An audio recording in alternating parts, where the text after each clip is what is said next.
Bonsoir et bienvenue sur la chaîne du culte du dé. Alors aujourd'hui on repart dans l'univers de Lovecraft pour la présentation de ce nouveau paquet pour le jeu Horror Arkham, le jeu de cartes. Donc toujours dans la campagne La Civilisation oubliée, donc vous avez la boîte ici. Et c'est donc la Cité des Archives, c'est le scénario numéro 6, donc je crois qu'il en reste 2. Le prochain devrait arriver la semaine prochaine, donc je vais vous faire la présentation évidemment. Et là, c'est un scénario très particulier. Alors, j'aime vraiment ce jeu. Je trouve qu'ils ont énormément de créativité, aussi bien au niveau des mécaniques de scénario que des mécaniques de cartes. Et là, on se fait plaisir, puisque nous allons essayer de nous enfuir de la cité de la Grande Race. Et si vous connaissez Lovecraft et que vous avez lu ses romans et ses nouvelles, eh bien vous savez que quand on va dans cette cité, on y va sous une forme particulière, dans une espèce de rêve, de transe, de dimension parallèle, et on va prendre possession, entre guillemets, ou c'est eux, on ne sait jamais vraiment avec Lovecraft, du corps d'un Yissien, donc on voit ici l'illustration.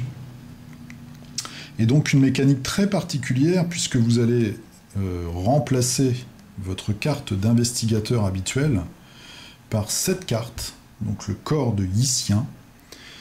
On voit avec des nouvelles caractéristiques et une nouvelle mécanique. Je vais vous lire le petit texte d'ambiance. Donc, puis la tentation morbide de m'examiner devint de plus en plus forte. Et une nuit, je ne pus résister. D'abord, en baissant les yeux, je ne vis absolument rien.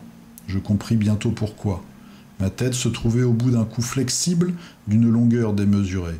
En contractant ce cou et en regardant plus attentivement, je distinguais la masse squameuse, striée, iridescente, d'un énorme cône de 10 pieds de haut sur 10 pieds de large à la base. C'est alors que mes hurlements éveillèrent la moitié d'Arkham, tandis que je me précipitais comme un fou hors de l'abîme du sommeil. Donc ça vient de « Dans l'abîme du temps ». Donc voilà, encore la preuve que les designers du jeu, eh bien, ils nous font plaisir, ils se font plaisir aussi, avec vraiment des mécaniques très très particulières. Dans ce scénario, on va avoir pas mal de lieux.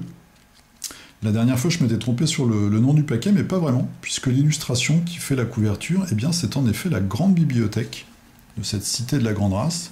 Je vais vous en montrer un autre. Elles sont vraiment très belles, ces illustrations, comme d'habitude. Voilà, par exemple, le planétaire Yissien. Donc la Grande Race est une race de scientifiques, de chercheurs, et on va essayer de leur échapper et de retrouver notre corps. Beaucoup de créatures, on a un gros paquet en fait de cartes inédites pour ce scénario, et ça c'est vraiment bien. Vous allez voir, il y a peut-être un peu moins de cartes de deck, mais en tout cas on a plein de mauvaises rencontres à faire. Je vais juste vous montrer celle-ci, donc c'est le gardien de la grande bibliothèque. Voilà. Un Yissien, on va se retrouver perdu au milieu de cette race étrange. Donc encore une aventure très particulière qui nous attend. Alors, on va faire un peu le tour des cartes. Il y a de jolies cartes, vous allez voir, au niveau de la construction, de la mécanique. Alors, pour les gardiens, un gros fusil qui coûte 5 et qui coûte 4 points d'expérience. Le bar M 1918. Alors, 8 munitions. Dépensez de 1 à 5 munitions combattre, vous gagnez plus X en combat pour cette attaque. Au lieu des dégâts normaux, cette attaque inflige X dégâts, X étant le nombre de munitions. Voilà qu'on va mettre sur cette attaque. Donc on peut faire jusqu'à 5 points de dégâts. Ensuite, la pierre ancienne. Alors la pierre ancienne, pour les chercheurs, on voit on en a 4, c'est 2 fois... c'est 2 duos, on va dire. C'est la carte un petit peu fil rouge de cette campagne, donc c'est une pierre qu'on avait déjà vue, on va essayer de l'identifier dans une aventure précédente, et puis à partir de maintenant, on peut acheter sa version améliorée, et on va avoir des effets que je vous donne pas, puisque c'est un petit peu c'est une des infos aussi du scénario de la campagne. Ensuite, pour les truands, alors, une carte de base, se faufiler. Se faufiler, c'est une ruse. Échapper à ajouter votre savoir à votre valeur de compétence pour cette tentative d'évasion. En cas de réussite avec une différence de 2 ou plus, si l'ennemi auquel vous échappez est un non-élite, il ne se redresse pas lors de la prochaine phase d'entretien. Voilà, donc assez intéressant pour les joueurs qui jouent sur l'évasion. Deuxième carte truand. Donc une carte à expérience, un point d'expérience. C'est un événement. Jour de paix. Gagnez une ressource pour chaque action que vous avez effectuée à ce tour, en comptant celle-ci. Si c'est votre tour, terminez votre tour. Donc évidemment, on la joue à la fin de son tour et on gagne quelques argent. Ah, une très belle carte. Là, on arrive sur les 3 dernières cartes qui sont vraiment, je trouve, bien designées. Sacrifice pour nos amis les mystiques. On voit un pauvre chevreau qui est peut-être adepte du bondage, mais tout ça va mal finir. Donc une carte à expérience, un point d'expérience. C'est un rituel, défausser un soutien mystique que vous contrôlez. Ensuite, piochez 3 cartes ou gagnez 3 ressources ou n'importe quelle combinaison des deux. Et j'aime beaucoup la petite phrase, le premier pas est le plus difficile. Voilà, une illustration de Melissa Findlay. Ensuite, là aussi, une carte très très chère, le signe des anciens cristallins. Donc ça coûte 3 points d'expérience. Objet relique béni. On va sceller le jeton +1 ou le jeton signe des anciens. Voilà, quand on joue à plusieurs, comment se faire détester.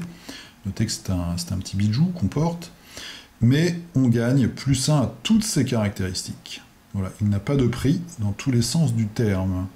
Donc c'est vraiment une carte qui peut nous handicaper, puisque quand même on prend certains des jetons, alors le meilleur, le signe des anciens, et puis un +1, suivant le niveau de difficulté où on joue, c'est vraiment pénalisant. Je trouve qu'elle est très bien designée, tout a un prix dans ce jeu. Et enfin, pour les survivants, livrez à vous-même. Donc on voit cet homme seul, avec une tentacule derrière lui.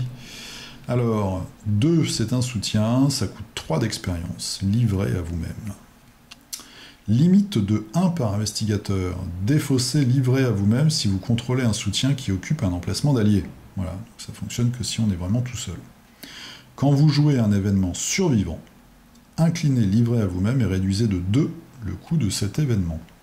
Donc c'est un beau bonus, mais par contre il faut vraiment jouer en solitaire sans allié.